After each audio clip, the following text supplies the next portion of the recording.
Ini udah momennya untuk ngasih tahu masyarakat Indonesia bahwasanya Indonesia sekarang sedang mengalami perang namanya perang neokortex. Ya, neocortical war ini perlu kalian tahu. Ini minta maaf harus saya jelaskan satu-satu sampai ujungnya nih supaya paham. Neocortical war adalah perang yang tanpa menggunakan senjata. Jadi perang ini difokuskan untuk para pemimpin satu bangsa. Kalau pemimpinnya sudah dipengaruhi, maka kebijakan-kebijakan pemimpin tersebut akan menguntungkan musuh. Ya, dan itu ditengarai patut diduga sudah terjadi di Indonesia. Karena kita lihat sampai hari ini kebijakan-kebijakan pemimpin kita semuanya itu bukan kebijakan yang menyelamatkan bangsa Indonesia. Contoh lapangan pekerjaan itu lebih banyak untuk asing daripada untuk anak bangsa sendiri. Giliran anak bangsa yang kerja di luar negeri pulang bawa devisa diberatkan oleh karantina.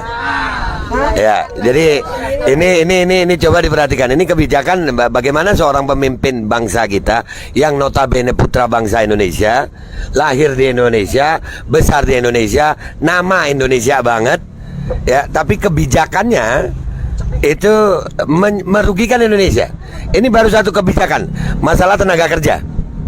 Ya, tenaga kerja asing datang ke Indonesia nggak ada karantina yang pakai dibebani, nggak ada. Ya, dan itu anak bangsa Indonesia, perhatikan ya, Gojek, ojek online, kebagian yang itu aja. Ya, ini dari lapangan pekerjaan. Nah, saya singkat ini. Jadi neocortical war sudah mempengaruhi seluruh pejabat Indonesia. Semua kebijakannya, bahkan pejabat yang nggak pro itu sudah terikat oleh kebijakan yang lain. Artinya, mana sekarang pejabat berani bersuara untuk melawan? Nggak berani. Kenapa? Sistem udah mengikat mereka. Hampir semua pejabat itu pasti punya borok. Jadi dalam artian begini nih. Jadi lu ngomong gua buka kartu lu. Lu ngomong gua buka. Dan ini ditengarai patut diduga ini adalah perang neocortical war. Dan saya makin yakin kita ini sedang perang neocortical dengan negara Cina. Kenapa? Karena memang yang memainkan neocortical war pertama adalah jenderal perang Cina namanya Sun Tzu. Ya.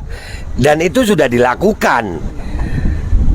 Yang parahnya neocortical war kali ini itu tidak hanya untuk para pemimpin bangsa kita, tapi sudah ke anak-anak kita, ke masyarakat kita.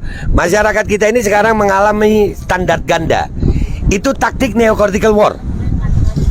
Ulama yang satu dijunjung, dipuji, yang satu ditindas, dimaki.